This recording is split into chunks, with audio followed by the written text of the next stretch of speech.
Royal Langkawi International Regatta 2019. My name is Typhoon Koksal. I'm the General Manager of the Royal Langkawi Yacht Club and also the Race Director. Let me introduce Safety Marshal ASP Sarabjit Singh on my left. On my right is actually our Principal Race Officer, Simon James. And on the far right is actually our Head of Jury, Mr. Leonard Chin. Yeah? Organized by actually the Royal Langkawi Yacht Club, this RLYR 2019 welcomes 35 entrants, and will emerge veteran sailors from 8 countries. We have Australia, United Kingdom, US, Russia, Singapore, Malaysia, Japan and Thailand as participants.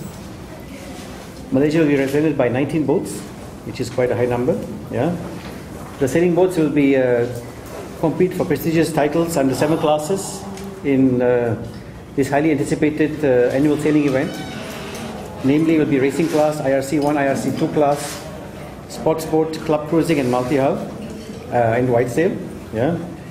Trophies include actually the Prime Minister Challenge Cup, the Lada International Racing Class Challenge Trophy, for IRC1 class, the Royal Langkawi International Racing Challenge Trophy, IRC Class 2, Commodore's Challenge Cup, the Langkawi Sports Trophy for sports classes, as well as the Malaysia Multi-Hull Challenge Cup. So as far as the cruising class is concerned, we try to group as many similar type boats as we can. We've got a number of boats that use their general everyday sails. They don't have big spinnaker sails, big balloon type sails. So basically we've put the 3 of the boats with that configuration together, because they will sail at different angles around courses and things like that. And we've also got Evelyn, which is quite an old famous boat here. So they'll be doing slightly different courses basically, and we just give them courses that suit them. So we've got Shantik, Linda from Thailand and Evelyn. So they'll be doing slightly different courses basically because they don't have spinnakers. And that's all. We've just split them from the cruising class. I think actually we'll have quite a thrilling regatta this year, especially in the racing class. We have actually THA 72, who is the past 2 years winner, here to defend the title, but they will have very strong challenge from Team Hollywood, I believe. And there's also actually 3 Malaysian teams in that class, which we should also not underestimate. Yeah. Besides that, I think IRC 1 class will be very competitive. We have 10 entries. Last 4 years, actually, we had Matahari KL Registry winning the cup. Last year was very tight with Japanese team Matahari. They were separated by 1 second over the whole week. So we can expect some actually quite competitive racing, I think, during the week. We have Kua Harbour. If anybody was out today, you'll see we race inside the harbour, which is a great area for racing. Quite tricky as well, quite challenging for the sailors. We then go, on other days we go outside the island, so we're out to the east. So we've got a bigger flat expanse of water, and we do racing there. We also race around islands as well, so we have a complete collection of courses. All the racing here in Kua Harbour will probably be here at least 2 days, possibly 3. Has got good visual vantage points from the whole around the area. So we've got lots of spectator points. There's a lot of good spectator points down towards the roll-on, roll-off ferry or down by Bowstead.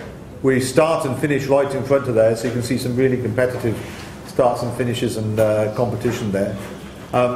Again, if we do the round the island race, most of the fleet will come up the channel past the Princess Lake. There's some pontoons and things there, so they could actually see quite a lot of yachts coming up the channel racing.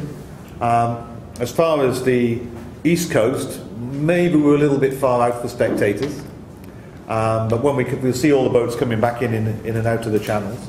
And providing the conditions are correct, we also have a very good race that we head down and go out to the west coast and go up as far as almost up as far as Talaga Harbour and back.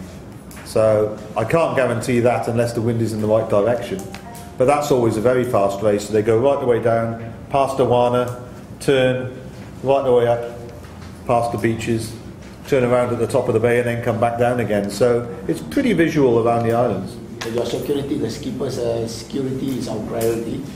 So we have organized a few boats, a marine police boat, to do random patrol, and if there is any emergency cases, so the skippers or any race officer will call us, so we will render them assistance, or any kind of assistance.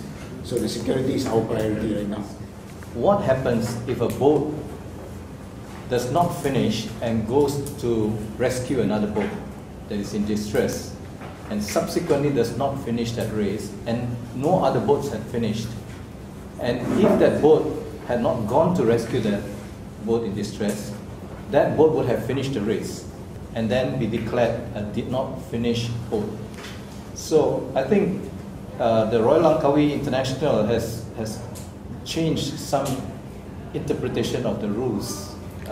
So you may think this is a small event, but no, it has changed, and that interpretation is used throughout the whole world, not just here in Langkawi.